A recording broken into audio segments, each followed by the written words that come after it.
Alcatraz, the prison of no return. Built to be escape-proof, this lonely island prison was surrounded by bone-chilling waters, jagged rocks, and watchful guards. The waves crashing against its shores seemed to echo the despair of the prisoners inside. For decades, no one had escaped. But in 1962, three men decided to change that forever. Frank Morris, a man with a sharp mind and a history of clever escapes, had been sent to Alcatraz for one reason. He was too smart for every other prison. With him were John and Clarence Anglin, brothers who shared the same dream: freedom. For them, Alcatraz wasn't just a prison. It was a challenge. Life in Alcatraz was a slow march of misery. The cells were cramped, no larger than a closet, with nothing but a narrow cot and a tiny sink. Every movement was controlled, every conversation monitored. Guards patrolled the corridors day and night, and the prison rules crushed any hope of rebellion. The food was bland, the work grueling, and the isolation unbearable. Outside the small iron-barred windows, prisoners could see the twinkling lights of San Francisco. The city seemed so close, yet completely out of reach, a painful reminder of the life they had lost. But Frank wasn't a man who gave up easily. He studied every corner of Alcatraz, memorizing guard schedules, noting weak points, and observing how the prison functioned. The Anglin brothers trusted Frank to lead them, knowing he could turn even the slimmest chance into a brilliant plan. One day, Frank noticed the small air vents at the back of their cells. To the untrained eye, they looked harmless. But Frank saw an opportunity.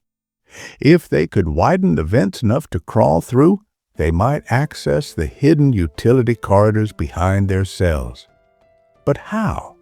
The concrete walls of Alcatraz were thick and unyielding, and they had no proper tools. Yet Frank's mind worked tirelessly, crafting a plan that would require patience, teamwork, and incredible daring. The first step was finding tools. The prisoners began collecting everyday items: a spoon from the cafeteria, nails from the workshop, and a piece of metal from a broken vacuum cleaner. Over weeks, they turned these into makeshift chisels and saws. It wasn't perfect, but it was all they had. Every night, after the final bed check, the men began their work. Using their makeshift tools, they chipped away at the cement around the air vents in their cells. The work was slow, noisy, and dangerous. To cover the noise, they timed their digging with the prison band's practice sessions. Frank had cleverly befriended one of the musicians, ensuring the band played during their secret work hours. Each night, they scraped away tiny pieces of cement, careful to collect and hide the debris in their pockets. The next day, they would scatter it in the prison yard during their exercise break.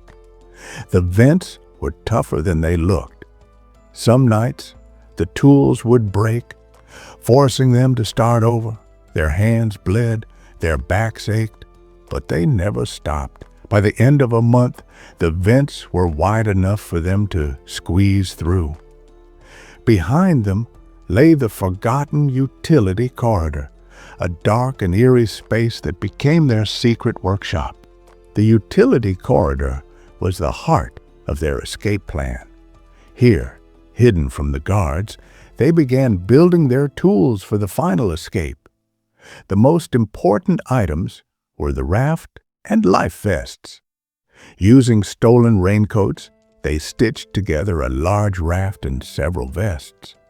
The raincoats were tough and waterproof, perfect for crossing the icy waters of San Francisco Bay. They used thread from their prison uniforms and glue made from stolen supplies. Frank tested the seams repeatedly, knowing that one weak stitch could cost them their lives.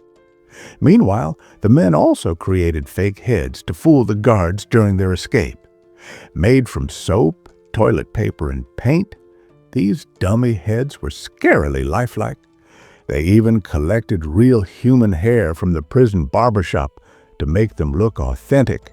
June 11th, 1962. The fog rolled in thick and heavy, blanketing the island in silence. It was the perfect night. The men placed the dummy heads in their beds, covering them with blankets to make it look like they were asleep. They waited until the guards passed for the final bed check, their hearts pounding in their chests.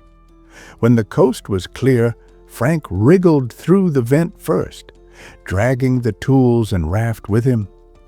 The Anglin brothers followed, their movements careful and silent. They crawled through the dark utility corridor, barely breathing, until they reached a vertical ventilation shaft. The shaft led to the roof, but it was a risky climb. Using stolen pipes as makeshift ladders, the men ascended slowly. Every creak and groan of the metal filled them with dread. If a guard heard them now, it would be the end. On the roof, the men faced their next challenge, the guard towers. Searchlights swept across the prison yard, their beams cutting through the fog. The men flattened themselves against the cold surface, waiting for the lights to move away before crawling toward the edge. Finally, they reached the outer wall. Using a drain pipe, they slid down to the ground, their hands burning from the friction. The shore was just a few hundred meters away, but the prison yard was wide open. Any noise, any wrong step, could alert the guards. The men sprinted across the yard, their breaths coming in short gasps. When they reached the shoreline, they unfurled their raft and began inflating it using a stolen concertina. The process was painfully slow. Every second felt like an eternity. At last, the raft was ready. They pushed it into the freezing water and climbed aboard. The icy waves slapped against their faces as they paddled into the darkness. The fog swallowed them whole, hiding them from view. The waters of San Francisco Bay were merciless. The currents pulled at the raft, threatening to overturn it. Their hands went numb from the cold, and their muscles screamed in pain. But they didn't stop. They paddled until the island of Alcatraz was just a shadow behind them. By morning, Alcatraz was in chaos. Guards discovered the dummy heads and the empty cells. Alarms blared as helicopters and boats searched the bay. Hours later, the raft was found on Angel Island, along with some of the men's belongings. But the men themselves were gone. Did they drown in the freezing waters, their bodies lost forever? Or did they make it to safety, vanishing into the world? The truth remains a mystery. Even today, the story of Frank Morris and the Anglin brothers is remembered as one of the most daring prison escapes in history. Their courage and determination continue to inspire those who dream of freedom, no matter how impossible it seems. And as the waves crash against the rocky shores of Alcatraz, their legend lives on.